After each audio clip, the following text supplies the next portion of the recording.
Azizlar, bugun biza shu Bahodir akaning teplitsalariga keldik. Bundan 2 hafta oldin shu teplitsaga o'zimizni isitish tizimimizni qo'ydik.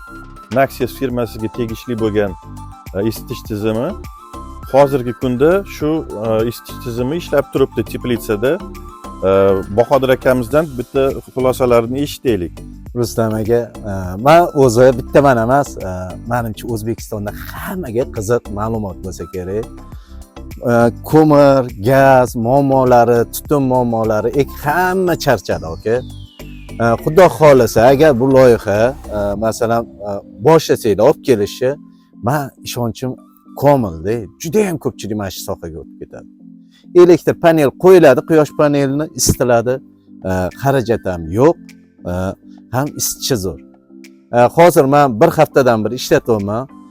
O'zimning kanalimda ham doimiy bu panel to'g'risida ma'lumotlarni berib boraman. Hozircha fikrim juda ham zo'r.